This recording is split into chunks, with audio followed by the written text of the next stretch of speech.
அஸ்ஸலாமு அலைக்கும். நான் டாக்டர் இர்ஷாத் மஷூர். நான் சுகாதார அமைச்சின் சுகாதார மேம்பாட்டு பணியகத்தில் வேலை செய்கின்றேன்.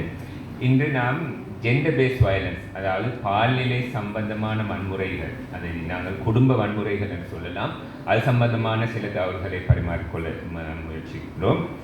உலகத்தில் 1/3 குடும்பத்தினர் குடும்பங்கள் இதனால் பாதிக்கப்படுகின்றார்கள். அதே போல் இலங்கையை பொறுத்த மட்டும் 1/5 குடும்பங்கள் இதனால் பாதிக்கப்படுகின்றன.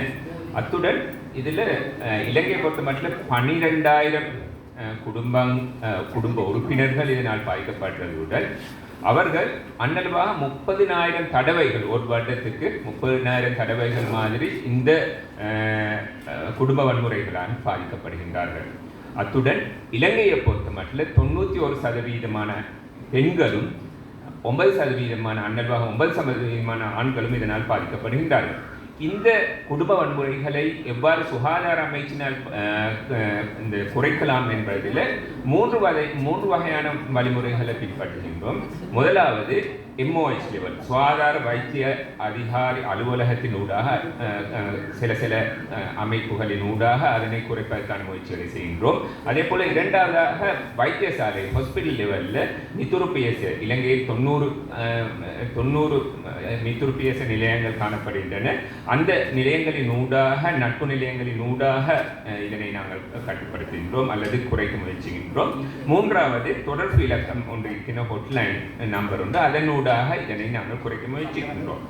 இது யாருக்கு இந்த சேவைகள் கொடுக்கப்படுகின்றன? ஒன்று நேரடியாக பாதிக்கப்பட்டவர்கள், அதே போல அதனோட தொடர்பட்ட குழந்தைகள், அத்துடன் பாதிப்பை ஏற்படுத்தியவர்களுக்கும் இந்த மித்துருப்பியச நட்பு நிலையினூடாக சேவைகள் கொடுக்கப்படுகின்றன.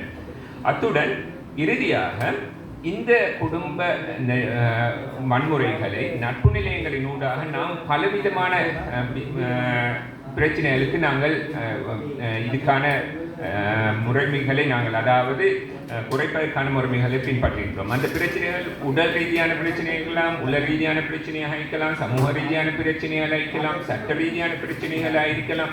எல்லா வகையான பிரச்சனைகளையும் நாங்கள் இந்த நட்பு நிலையத்தினூடாக குடும்ப வன்முறைகளை குறைப்பதற்கு முயற்சி செய்கின்றோம்.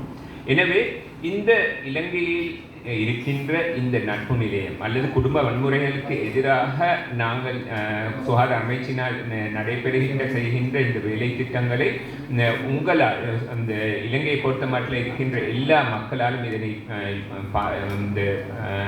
பாவிக்கலாம் என்று கூறி விடைபெறுகின்றேன். வணக்கம். සෞඛ්‍ය අමාත්‍යාංශයේ සෞඛ්‍ය ප්‍රවර්ධන කාර්යාංශයේ මගින් පැවැත් වූ මාධ්‍ය සාකච්ඡා මෙයින් නිමා වෙනවා. මේ සඳහා දායකත්ව වූ සියලුම සම්පත් දායකයන්ට, මාධ්‍ය හිතවතුන්ටත් සෞඛ්‍ය ප්‍රවර්ධන කාර්යාංශයේ අධ්‍යක්ෂතුමා වෙනුවෙන් මාගේ ස්තුතිය පුද කරන අතර ලබන සතියේ මෙවැනි මාධ්‍ය සාකච්ඡාවක් හමු වෙනතයි ඔබට සුබ දවසකි.